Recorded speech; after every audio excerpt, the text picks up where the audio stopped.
Hey, hello everybody and welcome to GTA Online Racing episode 10. Now the topic of conversation in this episode is going to be bikes. Motorbikes. I don't mind motorbikes, I've got to say.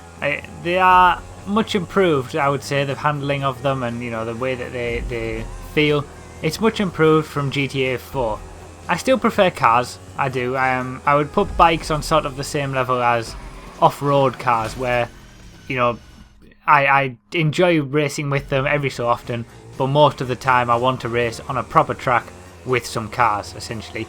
But yeah, I don't mind bikes, and really the thing that you've got to do with them is just to stay on them, and you'll probably do quite well. As you saw there, I got knocked off straight away, and it's my friend Drakov who is in the lead, and he's a demon with the bike. He's very good, so chances are I'm not going to win this race because he's just way out in front. But I do manage a decent comeback in terms of time at least. And obviously I was knocked off on the first corner and I've already made up a couple of places since then. So, I'm just trying to sort of come back in this race, and the next race that you'll see also on bikes is a comeback as well. So, most of the races that I do on bikes are pretty much comebacks because I just mess up and hit a post or something and just die straight away. But that's the thing with bikes. You've got to be more careful with bikes. Otherwise, any mistake and you just lose a lot of time. I mean, if you make a mistake in a car, you may get away with it. If you make a mistake in a bike, you're not getting away with it. You're just going to die. Simple as that, and you're going to lose about 5 to 10 seconds or whatever it is. So yeah, I'm just on a comeback mission here. But what I wanted to talk about is, why are bikes so quick? Bikes are topping all of the leaderboards basically, and they are easily the quickest things in terms of racing. But why is that? Because that isn't necessarily realistic to real life. A motorbike, the best MotoGP bike certainly wouldn't beat a Formula 1 car around a track, and they do go to the same tracks and the times are vastly different. So why are bikes in GTA so good? Now, the reason is really that they are so light. Why Rockstar have decided to make bikes sort of the main thing to be, I don't know. Maybe because GTA 4 was all car related, they wanted to make bikes a bit quicker, or maybe there was just a developer who really likes bikes, I don't know. But basically, the reason that they are so fast is because they are incredibly light. They weigh pretty much nothing. And that's what allows them to put down all that speed. Their raw stats in terms of acceleration, traction, speed, all that kind of stuff, they aren't significantly better than what cars do. But in terms of lightness, they're about 10% of the weight of a car, and that's what allows them to put all those stats into good use. So this is this first race over. I did manage a bit of a decent comeback. I think I only finished about 2 seconds off Drakov, even though he was maybe 10 seconds ahead of me after I messed up. And we come on to this second race. Now, catch-up wasn't on in the first race, but catch-up is on in this race, and I'm quite happy that it is by the time it comes to the end. But basically, I put up a video a couple of weeks ago about the ups and downs of bike racing, and it showed 2 races, one that was very bad, hitting everything, one that was very good, where I managed to get a win. This pretty much has that video in one race, because the first lap is a comedy of errors. Basically, I just hit things, as you've seen there. I can't believe I hit that. I didn't think I was going to, but my head just clipped it. Other people hit me, I just crash all of the time.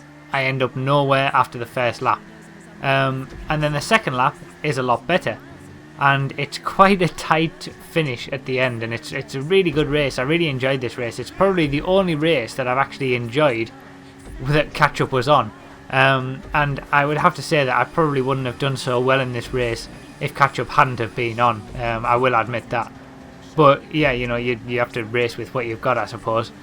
So yeah, I was just messing up all the time. Then I was clearly I can't believe I've just gone into that car. I've just watched this back that time whilst I'm doing this, and I can't believe I didn't see that. Yeah, that's me and bike racing summed up pretty much there. So yeah, I sort of fall back all the time by doing that, and then I feel like I am quicker than these guys. I'm not as consistent. You know, I don't race bikes that often. I know that the kind of speed that they can have, and that's why I'm quicker in the corners than they are. I'm just not as consistent with them, and I make too many mistakes, and that's why I keep going back. But because catch-up's on, it's allowing me to put my speed to good use and to be able to catch up to the guys in front. Now there is one guy who is miles in front, and he pretty much stays miles in front all the way to the end. You know, none of us are able to catch him because we're fighting against each other, we're making our own mistakes, things like that. But you will be able to see what a massive difference the second lap is to the first lap. I mean, it's just such an amazing difference in my performance and the lap times that I get and how well I do. The first lap is basically what I typically do with bike racing, and the second lap is what I could do if I just practiced with it a little bit more and was a bit more consistent. So yeah, you'll see that, and obviously we've got knobheads in the race as well who try to spin you out. But yeah, you know, it's certainly a race of two halves, I would say. And as we come to the end of this lap, this was just a killer for me. I couldn't believe it. You know, I'm in third place, and then you've got some total dickhead on a bike at the start line who decides that it might be a bit funny to knock people off. So yeah, at this point I hadn't even finished the first lap, and I'd been off like 3 or 4 times. I was so sick, I was so annoyed. I just went crazy on this next lap, and that's where I managed to sort of, I got a really good lap time, and I just went all out for it. So while we are talking about bikes, a few people have been asking me to do a fastest bikes video, and you know, obviously in the same way that I did the fastest cars video, you know, it would be a countdown, and it would basically, I would test all of the bikes and see which one came out as the fastest. Also, people have been asking me to do a fastest off-road video as well, so this kind of ties in with that. Now I am intending to do those 2 videos. I do want to do a fastest off-roaders and a fastest bikes video, but if this video that you're watching now tells you anything, it should be that I'm not quite good enough yet on bikes to really test them out properly. I do need to give them more practice. I do need to have more of a go with them, and it's something that I am intending to do. And probably by the time this is uploaded, I will have practiced with bikes a lot more. But you know, I don't want to just do another fastest bikes video just for the sake of, you know, maybe getting some views out of it, if I'm not going to test them properly. You know, I spent so long doing the fastest cars videos that I want to give bikes and off-roaders the right amount of testing to really, you know, find out which one the best bikes and off-roaders are. And I don't want to just do that with a subpar performance from me, because I'm not that good with bikes at the minute. So yeah, I know that people have been asking for it, and it is going to be coming at some point. I don't know when, but I will definitely get around to doing it. I just need to sort of practice a little bit more with bikes and off-roaders as well, and find a decent track for off-roaders before I go ahead and commit to doing it, basically.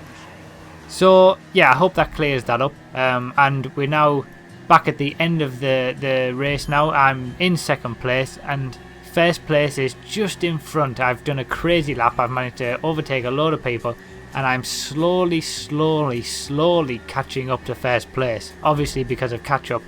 Now at this point I'm thinking this could be catching him up at the exact perfect time, because the end of the lap is just here. I just get a slipstream at the exact right moment, gives me enough of a boost, and there's the finish line, and I managed to win the race. I couldn't believe it. I think that the time difference is minute. It's about 0.3 of a second or something like that. But yeah, I managed to win the race. I certainly wouldn't have done it without catch-up, but it was a really interesting one, and I actually enjoyed that kind of finish. And that was about it really for this video all about bikes. I hope you enjoyed. If you did, be sure to give it a like, and I'll see you all next time.